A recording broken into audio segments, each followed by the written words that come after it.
the planet of garbage, where we talk about films, just like every other podcast out there. Let's talk about a movie, maybe something close to your heart. We can break it down and really celebrate the art. Maybe it's something stupid, but in a funny way. It doesn't really matter, I just want to talk about movies every day. It's the planet of garbage, where we talk about films, just like every other podcast out there. If you got any better ideas, I'm open to them. Until then, let's continue to drown in capitalism.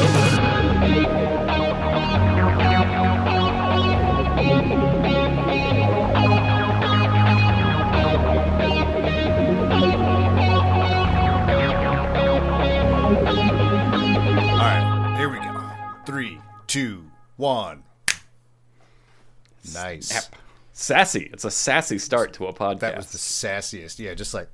Yeah, I like the clap. Clap is good for a visual. If I need, like, you know, if I'm syncing video with it, that's the clap. If we're just doing audio, girl I'm snapping around the world and back. Girl, we get some attitude in here. We make it zesty. All right, I'm keeping all of that in. Welcome back to the planet of garbage. Unfortunately, we're going to break ranks right away because we're going to be talking about a movie that I don't think is garbage. I don't think it qualifies at all. And here with me to refute that or back me up is acclaimed, famed author Robert Brockway. I'm actually one of those now. Yeah. Usually that would be entirely a joke, but I've been getting acclaims. I'll segue that into my plug. We'll just get it out of the way. Got a new book. It's called I Will Kill Your Imaginary Friend for $200. It's getting acclaims, legit acclaims from people who can issue those, I guess.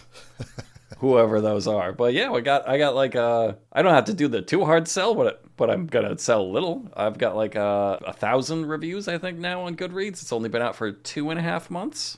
Hell yeah. Still looking at like 4.25 stars or something like that. Goodreads is always the lowest. I've got like people love this book. So go read the book. I used to have to threaten you and do a bunch of bits to try to trick you into reading the book. Yeah. But like, I guess this is how good authors do it. Is they're like, you just read the book. People say you should just trust that I am good at what I do, and you. I think you're learning to do that now. You're learning to trust that. Yeah, now that I've got like a posse of reviews at my back, that are like, these guys will fucking kick your ass. People are crying. They're telling me they're talking about like having to go to therapy and shit. Like, I could feel that. I got close a couple times. You put on the right. I like to read books with music too. I'll pick like the right mood. And if the music hits at the right, sometimes that intersection happens, and I'm just like, God damn it, it's too much for a book right now. I made people cry with words, like that's just a martial art. That's a thing that I can do. Yeah, if you're not fucking careful, that's some anime shit. If you don't watch your fucking step, just speed lines with your magic calligraphy pen. It's my JoJo power, named after a Dire Straits song or something. But the Wraith. I love the Wraith. Wraith is one of my favorite movies. This is I just feel like you're the guy for this. Whenever I find like a Tubi treasure, it just feels like you're in the same sort of headspace with that stuff that we did Crawl that one time. That was a great Tubi upload, and also one of my Wraith, favorite movies. Crawl rules, the Wraith rules. It's just Tubi is starting to do a really good job of pushing the easy hits on me. It's like, you got time for the Wraith. Come on. Yeah, everybody's got time for the Wraith. Hour and a half. Come on, hour and a half. Breezy. There's like no characters. It's so tight. There's no town. Like, what is this town? Well, the town is Tucson, Arizona, where I used to live. Oh shit! Is this burger place real? The burger place was not real. Oh, damn. Burger place, there's nothing like that existed. Big K's or whatever it was? I'm sure something like that existed in Tucson, because Tucson, to this day, I lived there in 2018, and it's If you go to Tucson, it's 1970. It's like, oh man. So like it was probably 1950 back then. Yeah, back in the 80s when this was filmed. I love it. That's that'd be worth checking out because I think it's Brooks, Arizona in this one. They created a fake town for it. Maybe some people, fans of this movie, wouldn't go try to drag race for real. Well, everyone in Tucson does that all the time. Tucson's a huge car town, and it's no wonder because like all those shots on the roads were just right outside Tucson, like right outside city limits. You drive like 15 minutes in one direction, and you get these amazing twisting desert roads that you could just die on every single corner. Yeah, these all looked like just the way the camera work was set up with these cars. You got like that on the pavement, like first person driving game perspective, and it was like, oh, this is like an advanced map. This is like intermediate to advanced. Like you're gonna die if you try to start here. Well, somebody did. Cameraman on the race on this movie. Yeah, and like one of the stunt drivers got severely hurt, and the cameraman died. It's like if you watch to the end, it's Bruce Ingram or something like that. That's the guy that died while they were filming it. Because like their car shots, their race shots, fucking legit. Like they're legit. This is some good like. This era was kind of like there's because this. I don't know what this guy's history was other than famously Hamburger the Motion Picture. Yeah, that's like the same director. There was a weird amount of attention paid to hamburgers in this film. It was like one of the top characters was hamburgers in this movie. Yeah, top 6 for sure. It was like 5 people and a shitload of burgers. Like right above Clint Howard, hamburger. Right. Like in Clint Howard casting, to this day. Look it up on IMDb. That's they do it right. Still in that can't order. get top billing over a hamburger. He's been trying his whole life. We gotta watch Randy Quaid like be picky about his hamburger. It's. Yeah, let's talk about the fucking cast in this movie. It rules. Okay, For this like, if you haven't seen if you don't know what we're talking about, the Wraith is 1986, 1984. Yeah, 6 or 7. 6. Let's see. It feels like 6. 86. Yeah, 86. 1986, like real low budget, like not no budget, not not trash, not camp. They have budget for some effects, for some explosions and stuff like that, but lower budget than you would imagine. They've got fucking Charlie Sheen, which 86 was like peak Charlie Sheen. That's peak Charlie Sheen. Peak Charlie Sheen. They got Sherilyn Fenn. Fucking rules in this. Dynamite as always. They got Randy Quaid. How do you get Randy Quaid on this budget? Sometimes even someone who grew up with the Quaids, I will be in shock when I go back far enough and find like a coherent Randy Quaid. Yeah. Like not being a goofball. He's the hard-nosed sheriff of this town. Yeah. And he's got some like scene-chewing one-liners, but otherwise he's like a straight shooter. You know, that's his whole. He's not the comic relief at all. He's like He's if anything the straight man to all the shit that's going on. And we mentioned it already. You got Hamburger. You got Hamburger. Yeah, I mean, Hamburger Clint 1, Howard. That's 2, another through one. 6? I almost forgot about Clint Howard. This maybe one of Clint Howard's more. I mean, he was the ice cream man or whatever. Like, but as far as like a movie that wasn't where he wasn't the monster, like this is a pretty big Clint Howard role. Yeah, he could have been a monster in this. Yeah, and then Nick Cassavetes, who's like, he pops up every once in a while in some fun shit. He was like Gina Gershon's brother in Face Off, which is always a fun time. Yeah, he's no hamburger. He's no hamburger, but he's like just he's close. He's like between hamburger and cheeseburger. With fries. He's got all the fries, baby. With that, I'd put him around chicken sandwich territory. Chicken sandwich? Oh, damn. That sounds derogatory. I don't. He gets a lot of love from me because he was in one of my favorite movies, which is Life with Eddie Murphy and Martin Lawrence. Did you ever see that one? It sounds familiar, but I'm not picturing it. It was kind of a Cool Hand Luke, but more about focusing more on like blackness. So these guys go to like a Cool Hand Luke prison labor camp. Okay. For a crime they did not commit. Then they got sentenced to life because they got framed for murder. And Nick Cassavetes is one of the guards who at first you're like, well, this guy's the biggest piece of shit on the planet. But they're there so long that he becomes like a friend essentially. But he did a really good job at that. He was also in a movie called Farticus. Chicken sandwich work. I'm sorry. Yeah. I'm committing. This is what brings him down to chicken sandwich. Yeah. I couldn't find anything about this. Farticus is about an old man who would get the walking farts every time a beautiful woman would enter the room. And his name in that was, let's see if I can get this right, Adonis Donalopolopodopodus. Okay. It's one of those kind of movies. So he's spread his work out a little bit, but yeah, this cast all comes together to make what is I would say a Crow.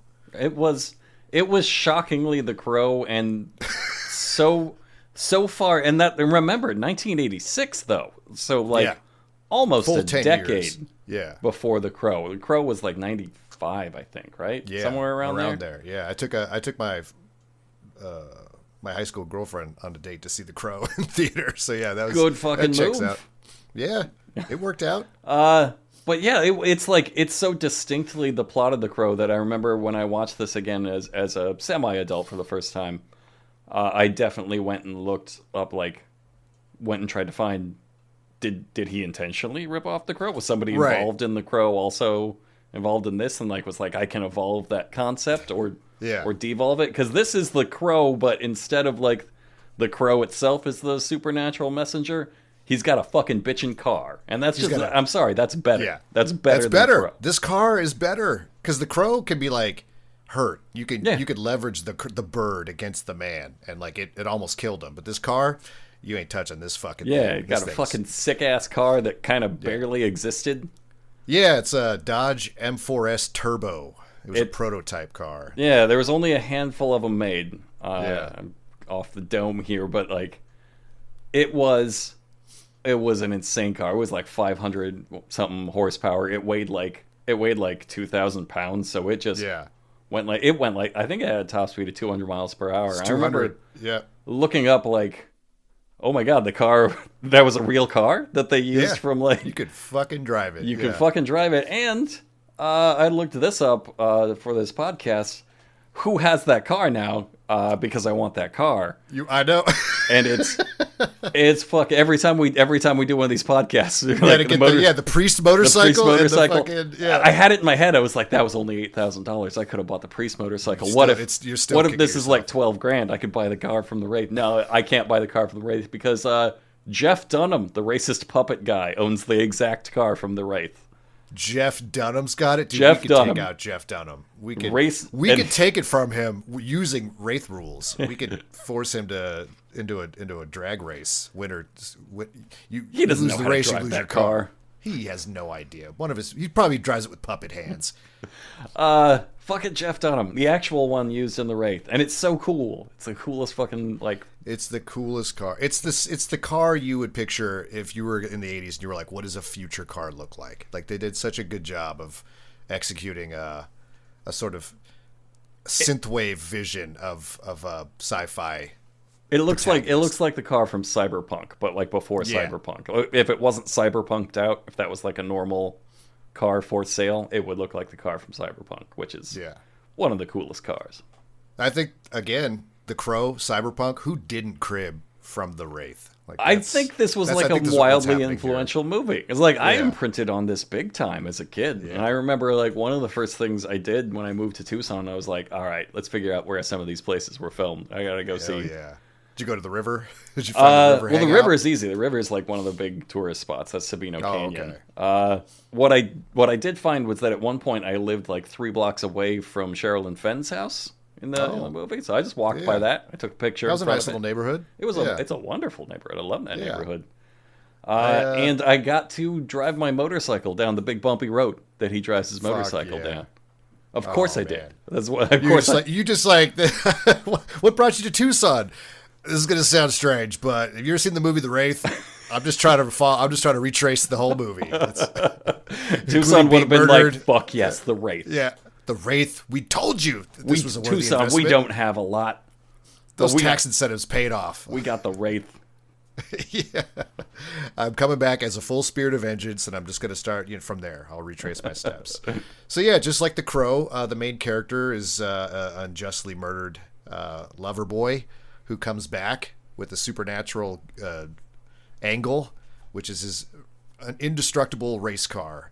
He's taken out by a gang of Nick Cassavetes' gang of drag racers. He's Packard Walsh, is that his name? Yeah. Packard Walsh and his gang of misfits, they sort of railroad you into a drag race. They pull you over in their big fleet of cars, and then they just force you to race. they're basically stealing your car with extra steps. They're trying to make it like, no, you gave it to us. Yeah, you got to sign over the pink slip, so it's nice and legal. It's there. Yeah, and they come fully decked out. They got a tow truck, like they're ready to take your shit. Yeah, and it's like they kind of rotate through their crew, like it's my turn to race, and they all get their chance to have some fun. Nick Cassavetes is the first one to race, and he has to cheat basically at the end because who's there to enforce any rules? They have this huge like.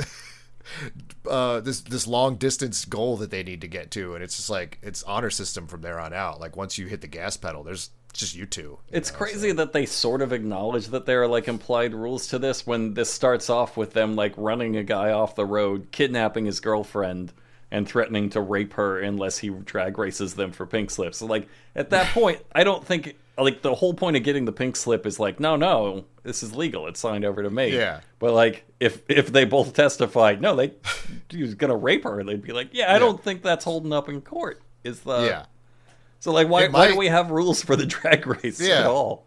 It's just it's their code. Yeah, it's their code. The code of the road. They're so crow-coded, this gang is like... Oh, yeah. I feel like they took the template of each of the guys and just lifted it for the gang and the crow. Like, there's you got the, like, degenerate guy that's, like, barely intelligible and huffing drugs and stuff all the time. You got, like, the crazy, aggressive guy, and you got, like, the pretty boy. And then you got they even have, like, a guy with a cool car in the crow. Like, it's the exact same gang. It's amazing. Yeah, T-Bird. Yeah, they got a T-Bird. Nick Cassavetes, I'd argue, is a better villain than anyone from The Crow. Like, I love The Crow. And T-Bird is great, but then, like, the Top Dollar, I think, was the main villain. It's kind of... I watch it now, and it's like, he's kind of cringe. I'm like, dude, I know what you're going for. You're this, like, this, like, nihilistic, shamanistic kind of, like, badass, but, like, you're too fancy for me. I don't like how fancy you are. And, like, this is why you don't... They in The Crow, they definitely cast a white guy as a Jamaican. They're like, right, all right, we're a little past this, like, Jamaican voodoo master is the villain. Right? Yeah. What if we just keep the exact same vibe but make him a white guy? And they're like... I wonder if they bumped Tony Todd. They're like, Tony, listen, we're going to take a different approach. We're going to keep you in the film, but you're going to work for the character that you were going to play. Yeah, imagine if he had played that character. He would have been... I would have loved it way more. That would have been so much better. Yeah. Nick Cassavetes, Packard Walsh, is a great villain, in my opinion, because he's legitimately, like, scary. Like, he's unhinged, very threatening, very violent. He acts, he acts on his threats. Like, he's a dangerous psychopath. But he also has this, like, you can see what would make his gang cohesive, because there's these moments where he's just like broing out with them, and he's like he's going through his garage and giving them each like a little piece of his time, and you can tell they're just like, fuck yeah, man, we're a family, so it's a really well painted picture of this villain, like what makes him like, why would anybody follow somebody who's that psychopathic unless you get this like kind of narcissistic feedback loop going on, which I think they kind of nailed. It's nice how they did that with the little moments. It's nice because they never draw like a bunch of attention to it. It's just kind of an establishing shot of like their gang hideout, which is also a really cool gang hideout. Oh my god, this gang hideout the vibes are insane. Yeah, it's fucking, it's killer. It's what every person that didn't live through the 80s thinks the 80s looked like. It's that like that foggy tiled glass walls with a lot of neon trim, mysterious metallic smoke. Oh, so much mystery smoke. It's in a giant like abandoned barn, like out in the Tucson desert. But then if you go in, they've got a high tech like rigs and shit to like fix up motors and lifts, hydraulic lifts and like motor lifts and stuff. It's just that's such a cool hideout. I love that hideout. I was actually really sad when the Wraith showed up and like shotgun the whole place apart. Like everyone was upset. The Wraith gets, amongst other things, he gets a car. He gets the coolest car in the world that can go faster than anything, and like it can explode, because that's the next step in the plot. Is he's a kamikaze pilot basically, and he's like he just rams them and explodes, but then the car regenerates. It's not invincible. It explodes with him, but then it all comes back together and he drives off. Yeah. But he also apparently gets a shotgun, like it's like a spacey shotgun. Yeah, it's got lights and lasers and stuff on it, and it just blows the shit out of everything. He never has to reload. Yeah. He's got like the full supernatural shotgun. It's just such a cool thing. The source of his powers is a mystery. At least in The Crow, there's that like opening narration where it's like, sometimes if someone's really hurt, they get to come back and do the unfinished business. This is all just like, no, dude, just show. This is a ghost with a space car and a magic shotgun. Like, what happened? Is the like big thing is like, is it God? Did God be like, I'm sorry, that was a great injustice. I'll tell you what, I'm sending you back with a space car that regenerates and a laser shotgun. Yeah. You're like, fuck yeah, God. I could work with this, God. This is a good deal. Why didn't they put this shit in the Bible? I'm telling you. Yeah. And God said, let there be future car that cannot die. And the Wraith himself has got this, like, he's got a full racing suit on, but it's like the shotgun, it's teched out in all these really cool. He's got a Guyver. He's a Guyver. Yeah. He's a full blown Guyver, and there's all these like he's got these like braces and sort of medical accoutrements like attached to his suit. And when you see his car explode after he kills someone, you'll see a piece of that on the ground and it vanishes. That means like one more tick off the to-do list. I never got the significance of the medical braces. No idea what I thought it would be something like The Crow, like, oh, if he runs out of braces, then he dies or something. But no, it's just a cool little visual thing. Yeah, it's just a cool thing to do. Yeah. So yeah, the Wraith, Charlie Sheen rides into town on a motorcycle. He's new. He's the new kid. Down a bumpy road that I've ridden on my motorcycle, exactly like that. Robert's old neighborhood. Denim shirt open to the wind. Hell yeah. Jake shows up. Is that... Yeah, that's his name. He's got two names, because then he was like his previous life. His other one was Jamie. It was Jake and Jamie. Yeah, Jamie was his human name. The Wraith name is Jake. So Jake comes in town, immediately starts hitting on Cheryl Finn, which is obviously... Yeah, why wouldn't you? Yeah. First stop. Yeah.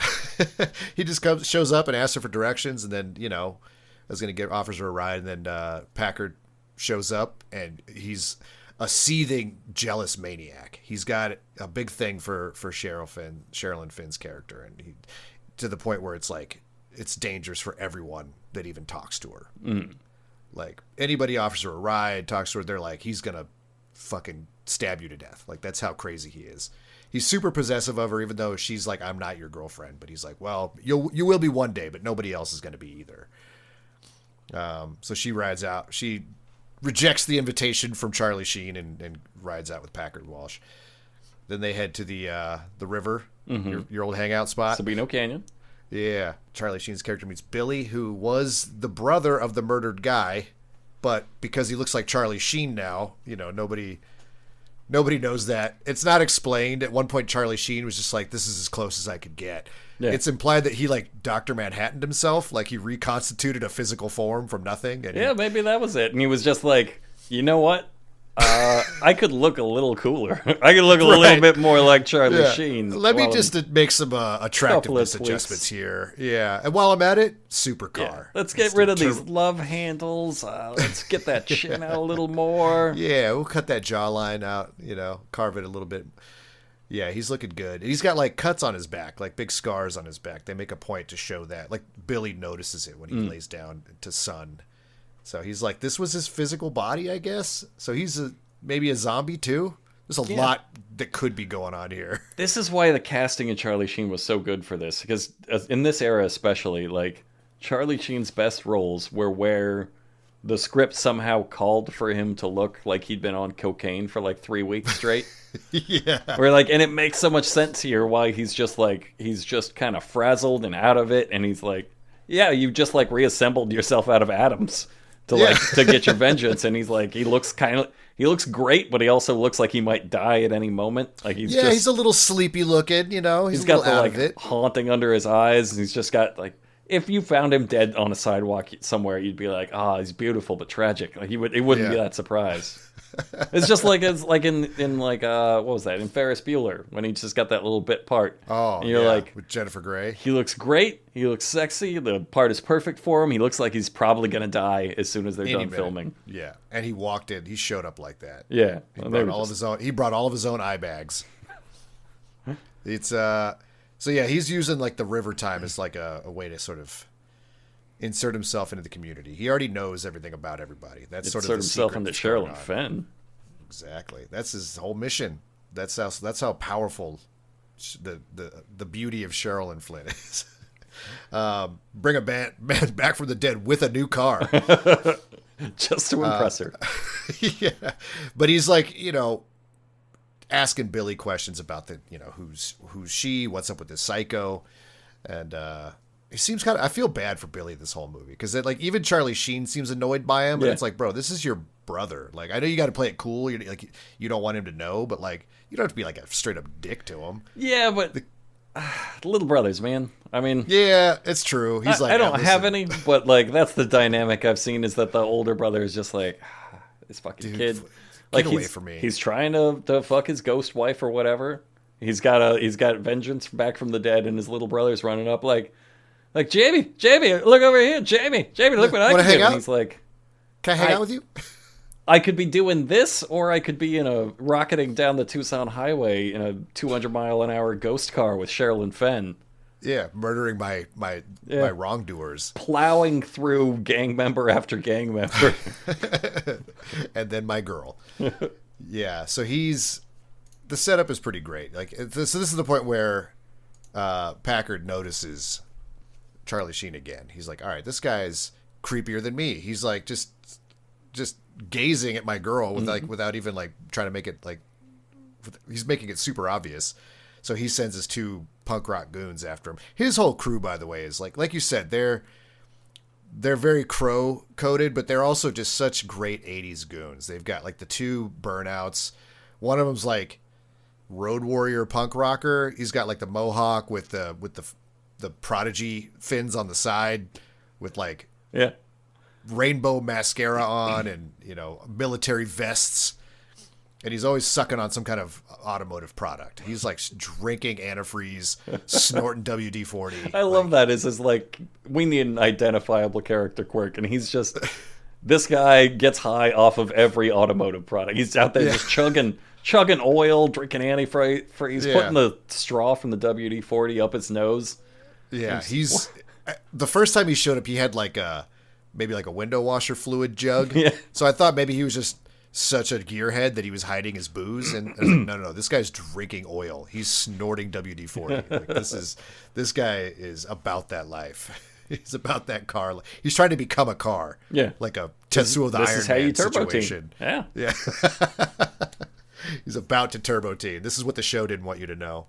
Yeah, and he's got a little burnout friend. This is kind of an idiot, but not as identifiable. He'd be nothing without the WD huffing. Yeah, he's the runt of the group. They're to be he's picked on. Little Igor. So Packard assigns these two guys to case Charlie Sheen's character. He's like, I want to know everything about this guy. Follow him. He's got eyes for my girl.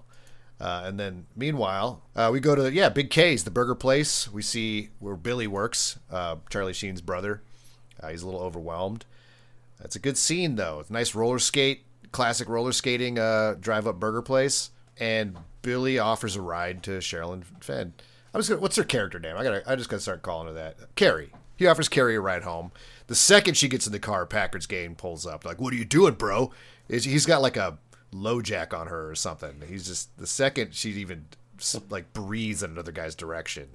And Billy he's confused too. This is another great character moment because Billy knows that he is not a threat. Yeah. He's like, I'm nobody. Yeah, obviously she's not going to fuck me, dude. Right. What are you thinking? So when Packard shows up, he's like, dude, Packard, what are you doing? He's like, I'm not... Seriously? It plays that great of you're threatened by me? Yeah. Your problems go way beyond. It never even occurred. She's so far out of my league. It literally never occurred to me. Yeah, it didn't until just now when you pulled up and put a knife at my throat. This is holy shit. Kodak? No, absolutely not. No. But then he's got a nice little vintage Fiat or something like that. He's got a Triumph. He's got Is it Triumph? A vintage Triumph that's gonna be a non-turbocharged 3-cylinder. I think it's it's a go-kart. It's gonna, and he's like, I'm gonna race you for that car. He's in a souped-up fucking Corvette. And he's like, I'm gonna race you for this Triumph. And I wish they would have let that scene play out because it would have been so funny Just like him crying, just pulling up to the line, just like, come on, like man. just the Corvette just disappearing over the horizon, and then 20 minutes later, this little like sewing machine putter as the drive comes by. Oh, and he'd just be crying the whole time. Because he knew. He's like, well, I gotta have to walk home. Like, It's all I have. This thing barely runs, and I'm already like, gonna be late. Yeah. So, but before that can happen, the Wraith shows up. It pulls up, and like, vroom vroom challenges him. You know, he puts the race car pheromones out there. They're into it. They huff that shit. They take it straight to the head. That's one of the things that I love about this is that even as the movie progresses and he starts killing the gang members and they're like, they know it. Still, every time he shows up, they're like, I'm gonna fucking race this guy. You're like, no, you just kill him or run or something. They're like, no, I'm the one that it happened to all the other guys, but I'm the one that's gonna beat him. I'm the one that's gonna. Yeah, I'm different. I'm built different. It turns out they're not. The Wraith is, but I love the Wraith shows up and he knows their rules. The car pulls up. You never see the driver ever. It's like just a car. It's like a separate character, and they follow him. And then like they when they find him, he's already parked at the starting line. Yeah, of their racetrack. Like he knows. Yeah. And so then Clint Howard's like, all right, he's their little flag girl. You know, Clint Howard is the one that drops the flag. He's like, you know how this works, right? You lose the race, you lose your car. And he's like, vroom, vroom. You know, like, I get it. I speak in car. Obviously, I challenged you. Don't fucking car-splain to me. I am a car. You fucking gatekeeping piece of shit. So they race, and I think it's Augie. He's like kind of... Augie doesn't get a lot of screen time other than he just seems to be like a really tightly wound. Yeah, he's the super aggressive one. Yeah. He's the one that even Packard's like, bro. Yeah. Packard had to put a knife to this guy's throat. He's like, listen, you're going too far. Yeah, in The Crow, he'd be the guy that just fought with the knives and shit. Like his thing wasn't drugs, wasn't cars, wasn't women. It was just he's there for the violence. That's Augie. Augie's unhinged. And Augie fucking explodes because what happens is the Wraith is just, it's a better car. And so it like toys with him for a while, do a little neck and neck, you know, white line balance, little dance there. But then he just pulls way the hell ahead and parallel parks on the street. So when you come around those big blind corners, you just T-bone right into him and explode. Again, another thing they don't explain, the body, I think he's stealing their souls. I think he's doing like a Ghost Rider, like Pen and Stare or something like that. Because they find their bodies in this exploded wreck. And it's like the body's unharmed and it has no eyes. It's just like it looks like it's been gray. Drained or drowned or something, and then all of the eyes have disappeared. So like I think probably that's shorthand for stealing or judging their souls or something like that. Yeah, they got Ghost Rider. It's it's like the medical brace thing. Like it's just cool. It's just thing to do. Yeah.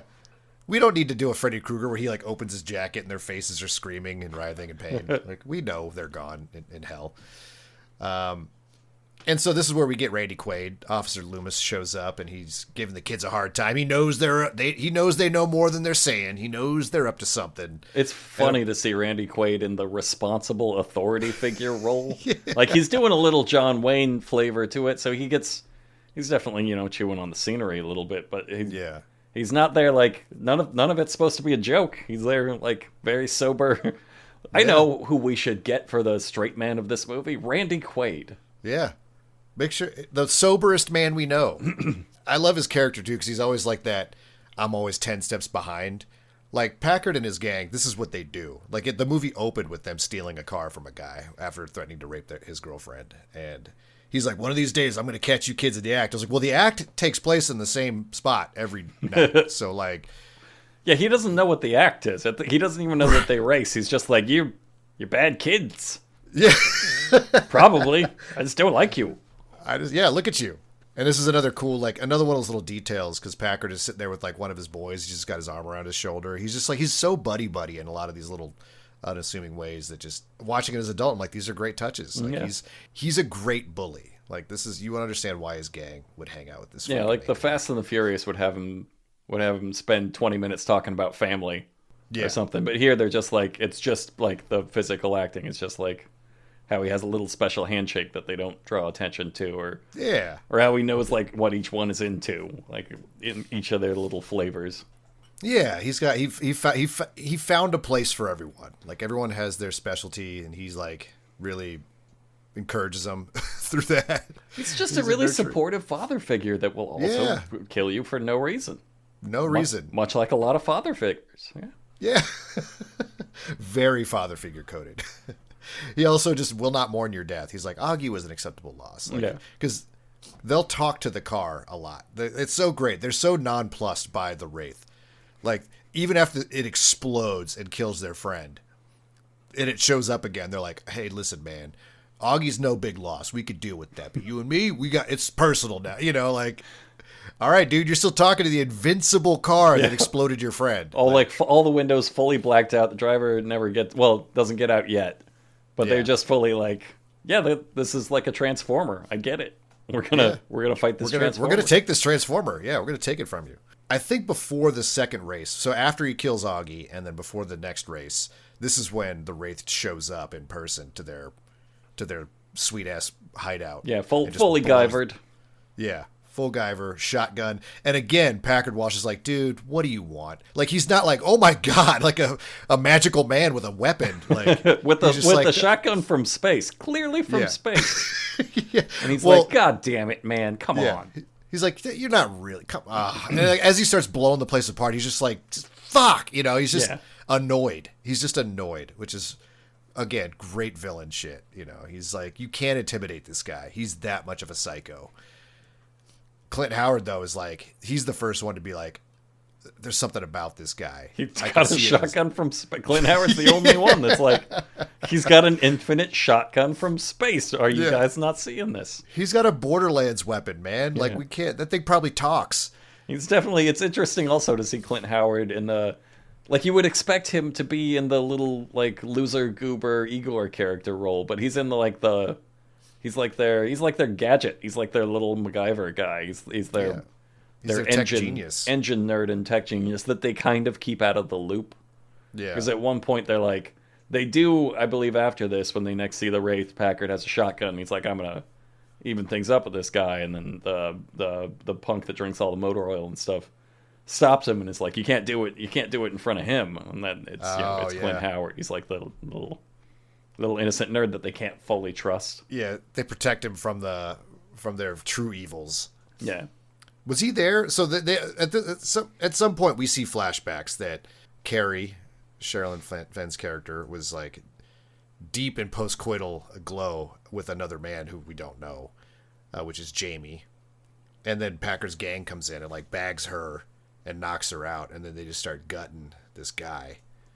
And then they throw his body, they put it in the trunk of a car and launch it off of a canyon. I think Clint was there for that, because he says, like, I recognized his eyes. It's him. Like, he's the first one to know that it's Jamie. Well, I think it's just kind of small town. They all know each other, so, like, he knows who Jamie was. Okay, yeah. Because he says later, at some point, like, when he's losing his shit and sort of confessing things to Randy Quaid, he says, like, I didn't know they put a body in the car. So, like, I think he helped push the car off a cliff or something to get rid of it. Oh, but he didn't know there was a body. But he didn't know that, like, Jamie was it, and he didn't know they killed him. Yeah. Yeah, that's the lengths that Packard Walsh is willing to go for his jealousy. Like, even though Jamie and Carrie were clearly just a couple, you know, like a normal couple, and he's just like, no, I will murder you. And then spend the subsequent years terrorizing the girl with my affection. So, yeah, the Wraith shows up, just blows the piss out of their engine blocks and all their projects, you know, all their works in progress, and then just leaves. So the next time they see him, he's like, I'm going to shoot this guy. Yeah, it's another, like, throwback to, like, oh, he knows the code. Because, like, he comes in there with an infinite shotgun from space, and none of them have weapons. Like, could have just blown them all to shit. End of movie. He's like, no, but no, he has to race them to death. I have to car murder these people. That's the way to do it. Let's see. We got Randy Quaid trying to sleuth around a little bit. We see that always funny. He's on the job. And he's just trying. Basically, it boils down to his investigation boils down to, like, I'm just gonna follow these kids, and eventually the Wraith will show up. Like, that's all I've got. As he kills them. As he kills them, right. But it works. He's at Big K's getting a burger, and the gang is there, and the Wraith shows up, and they all charge out of there. Like, they all, like, just bail out all at the same time in a big giant flurry. I love that the burger joint is just a clearly condemned shack somewhere. Like I've never seen a building in worse shape that they're trying to pass off as like a super popular restaurant. as a like it's the heart of the yeah. town. Everybody's there all the time, but it's just a barely standing rotten wood shack that they found, did such a good job though. I'm looking at a picture of it right now. It's all backlit with like synthwave smoke. It looks great. Yeah, it looks great, but it's also just clearly like they found a legit like abandoned building somewhere, and we're like, burger good enough. place it is. Let's do it. I also like that the building itself is like has no windows. It's just a bunch of panels where windows should have been, probably because they were broken out. So, but they're just painted with a panoramic desert. So I was like, are they trying to make this place invisible? Like, is this a Roadrunner trap? Like, what is this place? I'd get a burger from there. It'd make me violently ill, but I'd still be so like, happy. God, that's a good burger. Some of that like that burger fat from the last burger that got cooked on the grill on yours. I could taste it. You can taste it. Taste that nasty burger that would not pass a health inspection. I don't even want to hear from the health inspector. Don't ruin my fun. So at this point, Clint Howard's character has developed like a radio jammer. So the next time the Wraith shows up, Clint Howard's like, all right, you got to open your engine, though. We got a radio jammer. So if you try to run, we're going to kill your car. And he's like, sure. And he pops open the back. And Clint Howard gets a look at the engine. And he's fucking mortified. It is a ghost engine. And it's incredible. It's like Ghostbusters It's like shit. It's the engine God made. Jesus. It's the engine God made for vengeance. This is the fucking engine that the Butthole Surfers were singing about. Is that who they did the Jesus Built My Hot Rod song? Yeah, this is what Jesus died for, is to build this engine. The sweet ass ride. It's got like the powers and lights of space underneath it. Lightning is just shooting all across it. It's just sitting there vibrating. I think it's just floating in there too. I don't think it's even mounted. Yeah, it's just floating. It's not connected to anything. And then he tries. And Clint Howard's just like got his little device, and Packard's like, hook it up. And like, Clint Howard just put it in there and was like, whatever. It's in God's hands now, literally. I don't know if like I can't hook this. It's floating. It's floating in the depths of space. Yeah, man. It's got lasers, dude. I didn't have lasers in my equation. So they race. He kills another guy. I think it's the frat boy this time. There's like a leather jacket wearing guy. Inexplicable frat boy. No personality to him. He was just kind of like a weaker Packard, kind of. We got to describe Packard, though, by the way. He's like... Nick Cassavetes is super tall, at least by actor standards. He's taller than everybody here. Beautiful mane of feathered hair. Sweet-ass leather jacket. White jeans. Switchblade. He's just fucking cool as shit. Usually shirtless. Usually shirtless under the leather jacket. Under the leather jacket. Obviously. Classic look. Yeah. And the cars are really cool for the gang, too. Like, the cars... The frat boy doesn't have any personality, but all their cars have, like, great personalities. Like, they're not just a stock model they got from somewhere. They did little custom paint jobs. They really, like, Mad Maxed. Like, really Road Warriored this shit. Like, especially the goobers, the they got that guys. Barracuda. Yeah, they got that, like, 60s Barracuda, and they just put all of the... They've got all the paint job stuff on it, and there's a great little decal of, like, a fighter plane paint job where it's got all of the cars. It's got a row of little cartoon cars on it, as though I've killed this many cars. It's got a couple of like motorcycles on it, and then it's got like some bicycles, and then like one dog. One dog is on there. Never in close up. It's always just like you have to pause the movie and like check it out. But just like the eye for that's detail. That's a good visual gag that that rewards the observant. You get the sense that this gang, like, they were all in their garage together and be like, I work at an airplane yard, so I'm going to make my car like airplane. Like, they make those connections. You could tell they were like, you could believe that this gang were in there, like, talking about their themes and shit as they were working on their cars. Like, I'm going to have an exposed engine in blocking mine. Like, I'm going to have that real hot rod shit. Yeah, it's so much more care than you would assume from this kind of movie. That's Packard's gang. One of them gets exploded. And then Charlie Sheen is still out there. Just regular Charlie Sheen, non-Wraith form. Just trying to hang out with Carrie. It gives her a ride home. And Packard sees... He's already there. He's like Jason Voorhees. He just appears wherever Carrie is like being talked to by another man. He's like outside of her house watching Charlie Sheen kiss her and then ride off on his bike. He starts to follow Charlie Sheen and he fucking disappears into starlight, and it's like Again, a little more nonplussed than he should be by that. Like, he watched it. Yeah, it's like, very clear that he saw it. He also just really doesn't, like, put it together. He's just, it's not like he might not realize that not all men can do that. He's like, should I be able to do that? He just, like, because the way they film it is Charlie Sheen, he's following Charlie Sheen on the motorcycle, and Charlie Sheen sort of disappears over a hill, and then there's a bright flash, and like 5 meteors fly upwards into the sky, which even if you weren't following anybody that then disappeared in a flash, like, that's crazy. Yeah. That's a crazy thing to see. And Packard registers that by just being like, so it's like that. Yeah. This guy thinks he's so great. I bet I could do that if I tried hard enough. Yeah. Yeah. So that's what she sees in it. He can become 5 meteors and fly away. Yeah, fuck, I'll kill her for this. For liking the 5 meteor guy. Yeah, at no point is he like, I wonder if the kid that turns into pure starlight has any connection to the other thing that just showed up that's been picking my crew off one by one. And he doesn't. He never makes that connection.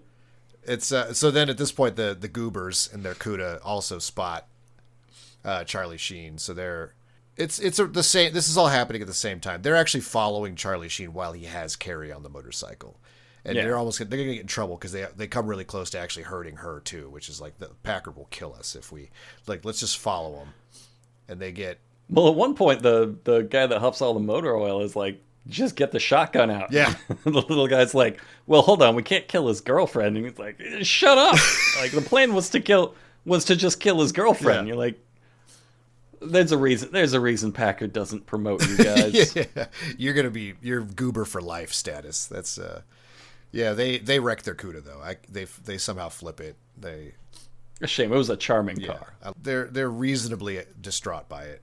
Yeah, they're as distraught as you would be if your really cool car got destroyed when you were like a teen, early 20s kind of guy. I think they're all supposed to be high school kids. I think at the beginning, Charlie Sheen's like, hey, do you know which way to the high school? But we don't need to see the high school. I think they're probably just post. I get the feeling like post. There's just a sense of like we knew each other in high school, but now none of us are like... We haven't left town yet. Yeah, we haven't figured out our next moves. So probably like 18, 19. Yeah. This is... Maybe early 20s. This is what Packard's going to be for the rest of his life, if he will live that long.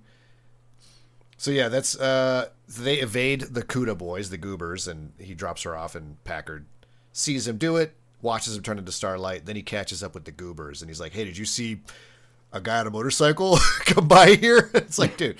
Did you see 5 fucking meteors? Because I got beef with them. I got something to say to them. Beef with each media. But then at this point, then the Wraith shows up again. In a really cool shot, because they're all in Packard's car. They're like, tell me what happened. Like, we almost hurt your girl. And he's like, you fucking idiots. And then behind him, these headlights float down from the sky behind Packard's car and revs its engine. It's like, it's him! And so there's a little chase, and he leads him to a graveyard where there's a tombstone with Packard Walsh's name on it. And Packard's like, fucking whatever, dude. Kill this guy. Like, don't... Yeah, it has no effect. Yeah. He's like, he might not have even seen it. Like, he's just like, now, will somebody shoot this guy? None of these cool, like, netherrealm tricks are working on Packard. He's just either that dense or just that self-centered. Like, he's like... But he's out of the car, so this is one of the first times they see him, like, in his Guyver suit. Yeah. And again, they're like... just like when they saw him in the Guyver suit with the shotgun from space, he's like clearly supernatural. He's teleported here out of the car, and they're just, no, we're gonna kill him. We're just gonna shoot him. It's like, bro, you're dealing with this is the 5 meteors. Wake up, man! Why are you so slow? I mean, I think the motor oil drinking goober gets it because he goes to shoot the Wraith, and then his gun explodes Bugs Bunny style. That's in my notes. It's like. The barrel of it peels back like a banana. He fucking Bugs Bunnied you without touching you, and that's when he's like, "Oh shit, this is not normal." This is not a normal man. Yeah. So they just move on. Like, they just get in their car and leave because there's like the Wraith vanishes. The Wraith's like, these guys. I got to rethink my strategy. None of this stuff is working. It must be frustrating, right? To be like a spirit of vengeance, and you're like, I have all of these cool little set pieces set up where I'm gonna like. Really psychologically terrorize and haunt these guys, and they're all too fucking stupid. Yeah. You're like, I turned into 5 meteors in front of that guy, and he didn't give a shit. He's still looking for the motorcycle. I don't think he even read the grave. Like, who doesn't read the grave? I spent 10 spawn points on that gravestone, like, manifestation. I feel like you've tried to DM things with us before. That's got to feel the same way. You, like, set up all this cool shit. We just bypass it with our idiocy.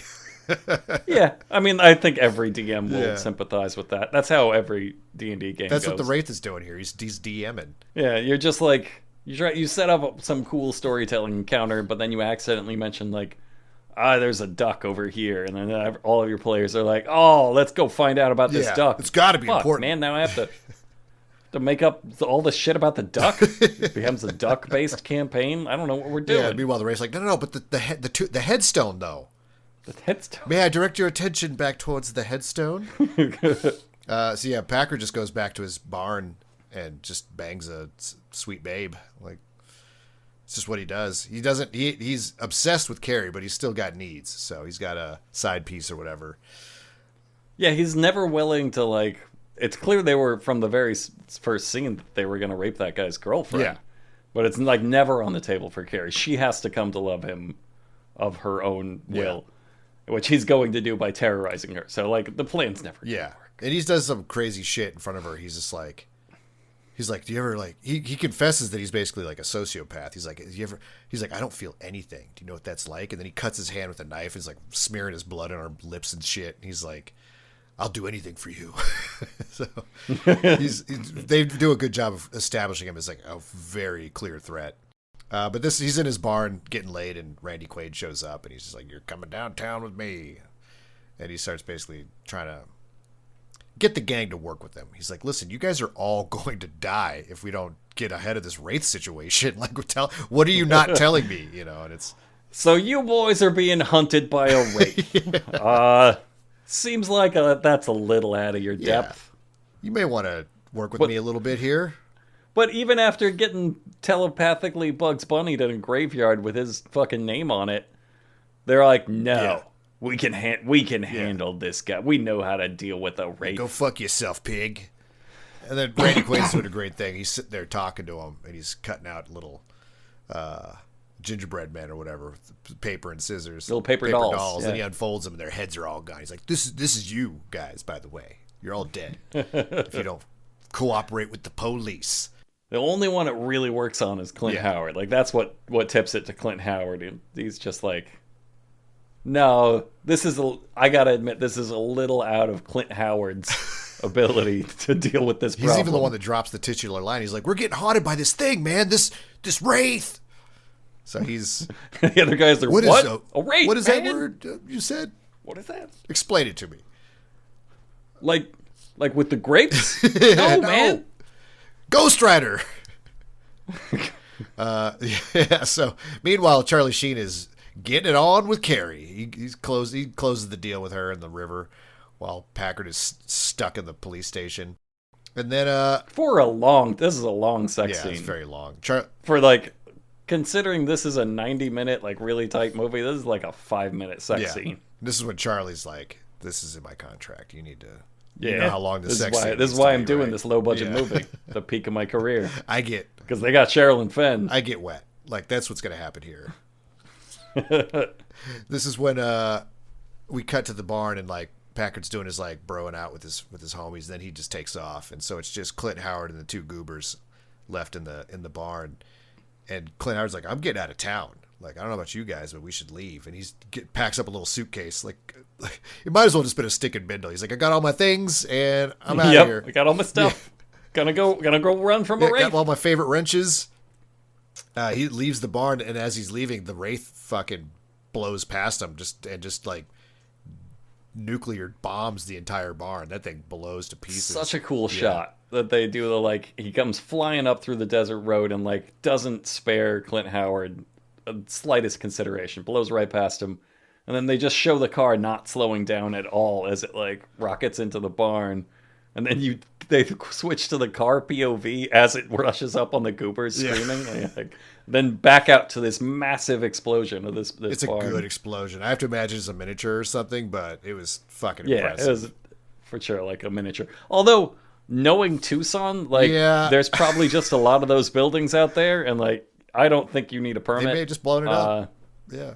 I think you probably you could probably know a guy with dynamite also in Tucson. Yeah, they probably did a lot of like mining out there just, and stuff, right? You got yeah, a lot of mining. Like, I think you could just kind of put that together in an afternoon when you can be like, okay, I got a guy with dynamite. I know where an old building is. That's step one, step two. And I feel like a lot of those old buildings were like, I know in towns like this where there's like old barns that are just condemned, and like, but the property owner still has to pay like property tax on it because there's a building on it. So a lot of times they just burn it down.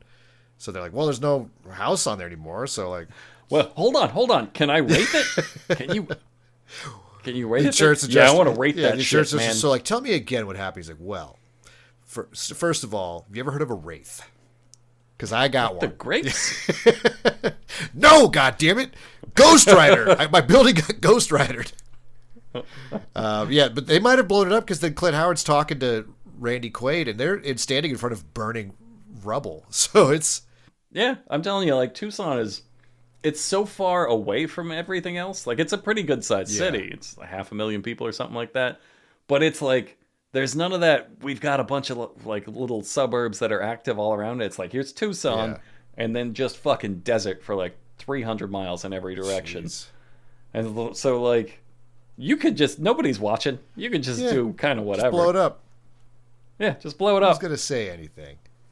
Well, I guess that's it. That's like that's all of Packard's gang. I mean, Clint Howard is the only one left, but he's not really in the gang. He's not a racer. He didn't kill him, so he's allowed to run. Is the implication. You don't see it, but that's kind of like he's done. He's gone. He lost Augie, the frat boy, and the two goobers. So that's all his racing homies are gone. It's just Packard. Yeah, he's still out there harassing Carrie, and there's some stuff with Billy, the brother of Charlie Sheen's former body, and Randy Quaid. They sort of started to get to the bottom of the mystery that, like, oh, my brother, nobody ever actually knew what happened to my brother. And it's weird that it's a mystery. It seems pretty fucking obvious, maybe just because we're viewers, but like the movie puts it together for you early, but then it still has like revealing. Like you could have just cut the mystery parts and we would have been like, I get it. That was, Jamie come back from the dead or whatever. I like that the two goobers just get nuclear bombed by the Wraith because they lost their car. Yeah, they don't have no car anymore. They can't race them to death. So Wraith is just like, all right, well, here's what you get. Hit and run your ass. Yeah, it's gonna blow you up with my car. That's kind of funny. It's like a lifeline they get. Like, well, I'm gonna kill you, but like if you own a car, that you have like a racer's chance. But if you don't, you at least give you the dignity of pretending. But if you don't, I'm just gonna hit you at 200 miles an hour. And it's gonna fucking rule. The cops. Randy Quaid goes to visit Billy. They talk it out, and then Packard shows up and just tries, because Carrie works at the burger place too. That's why Billy was trying to give her a ride home earlier. Packard shows up and just tries to kidnap Carrie. Just starts to force her car. There's a crowd watching. Billy's the only one that says anything, and he gets the ever-loving shit beat out of him for it. And it's a pretty cool scene, because then Billy looks up and he's like, you fucking assholes just sat there and watched. And they're all like, yeah, we ain't shit. We know. Like, that guy's scary. He's got a switchblade. You see that feathered hair? Like, I'm not messing with that.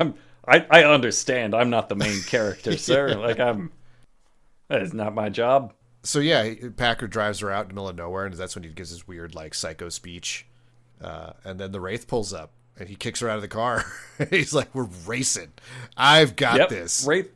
After all of this, the whole gang's dead. He's like, fuck yeah, we're gonna race. Packard's just like, immediately, I'm gonna race the ghost car. And like, what are you gonna do? Like, win the race? Like, I don't. It's like, it's just a weird. It's all ego. It's I at this point, I can believe it because he's like, they kind of know how it ends. Yeah. So they know that all of their friends die. They don't know that they die by hitting the Wraith. Right? They think maybe he ran them off the road or something, or like pulled them over and killed them because their eyes are been sucked out of their head or something. But like, the one thing they for sure know is that nobody wins. Nobody's like won this race. And also, just looking at the car and like, I look at my car. I've got a cool Corvette. That's nice. This guy's got a fucking prototype car that just visibly, it looks like nothing anybody's ever seen in the 80s. You're like, that doesn't exist. That's why I was so amazed when I looked it up and been like, that was a real car. Yeah. I thought they put like a little, fiberglass body on it. No, this is. But you look up this car and it's like, oh, damn. Robert may be able to drive Yeah, this if he can take Jeff down. You're not going to win a race. You're not going to win a race against that. And he doesn't. He fucking explodes. Just like everybody else. I don't think he has any dignity in it. He's not like, finish me, coward. It's just, he just explodes. And then Randy Quaid's like, well, I guess that was it. Yeah. That's the one thing like The Crow has on this movie in terms of like a conventional structure is there always needs to be like that part where the hero struggles. And then The Crow, like he gets a hold of the Crow and like now your powers are gone and you're mortal and you'll have to win. Nope, nobody gets shit. The Wraith is just completely invincible and plows through them with zero difficulty. It's all never faces any adversity. It's all playing out according to his rules, his game. Yep. It's like his pacing. And it kicks ass, quite frankly. Yeah, he does. It's I love refreshing. it. I love seeing an OP character just. It's like a Steven Seagal movie, you know? Yeah. Like you're not allowed to hit him even in fiction. But if Steven Seagal was an awesome car. It's a sweet car instead of just a huge disappointment. So yeah, at this point, it's the job is done. He's like, and he's full blown like, my work here is done. Goes and sees Billy. He seems to imply. Well, no, you're right. This happens after Billy. No, it doesn't happen after Billy. He seems to imply he's talking to Carrie. Like he tells Carrie, basically, my work here is done, and she's like, puts together who he is. He's like, you know who I am. She's like, oh my God, Jamie back from the dead. He seems to imply, he says, pack light, it's a short trip. And so he's implying like, you're going to heaven. They die together? Yeah, you're going to heaven with me. Oh, shit. He's like, you want to be 5 meteors with me? You're going to be the 6th meteor. Yeah. I didn't even put that together until you said that this started to. Yeah, it's a wild thing to imply. Like you're not not going far. Yeah, he just drives straight into a wall. Like, that's it. That's it. Right here. Now we're together in heaven. Yeah, forever. She seems down with it. She's like, yeah, sure, let's go. What the fuck am I doing here? I spent the last 5 years being terrorized by 1980s in Tucson, man. Yeah. You got a car? I could ride to heaven on a ghost bike? Sure. Let's go. Let's go be meteors. Yeah. But first he does stop by. First he goes to Billy. He goes to sees Billy, and Billy's like rightfully upset. He just got his ass kicked. He looks terrible. He's closing his restaurant down by himself. He's apparently the only person that works in the kitchen. And Charlie Sheen gives him his car. Yeah. He's like, got something for you. He's like, take care of it. It's the only one in existence. Instructions are in the glove box. So there's like, God gave him Wraith instructions. Yeah, right? God put a glove box in there? Was that necessary for that?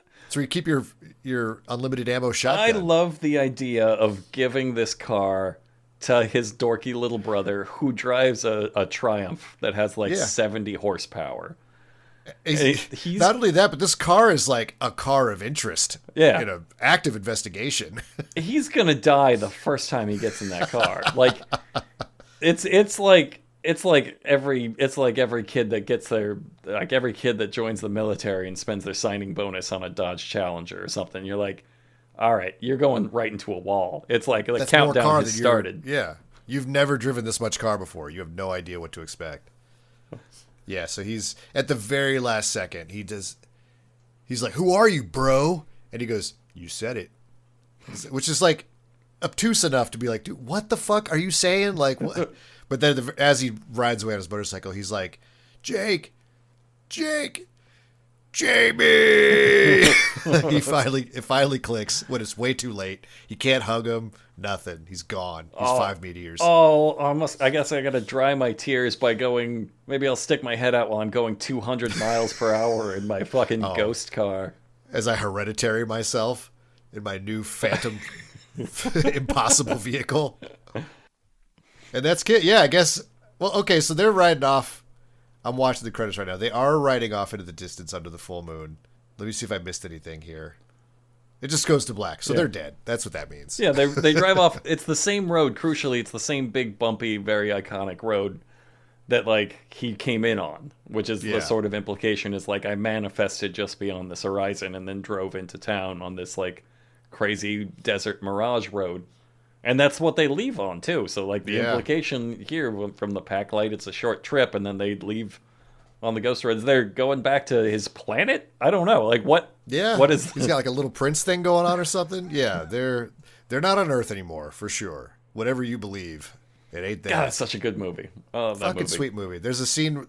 So from the visuals of this are like what have now become very iconically like synthwave. Like this is very synthwave coded, but the soundtrack is mostly rocking. They got Rebel Yell in there at one point when they're all hanging out in the garage, which is just a fucking great song. So musically, it's pretty kind of generic in a lot of ways. It's just got like some like sort of ballady 80s like Iron Eagle shit going on, especially during all the races. But other than that, I don't know. Perfect film. 10 out of 10. 10 out of 10 crows. 10 out of 10 mysterious disappearing medical braces. Because I have 10 men to kill. I can barely move. It's too many. I came back with too much debt. Too much karmic debt. So anyway, Farticus next time? No, I'm not gonna pollute the brain with Farticus. You'll never find Farticus. You cannot find it. The first link is like, where can I find Farticus? And they're like, it does not exist. Open challenge to your listeners. If anybody can find Farticus, I'll watch it. I bet some dogs out people can find Farticus. Well, so we'll fucking see if they listen. Yeah. Call them that out. Challenge. Call them that bluff. Challenge. Yeah, we drew that line. I challenge you, says Farticus.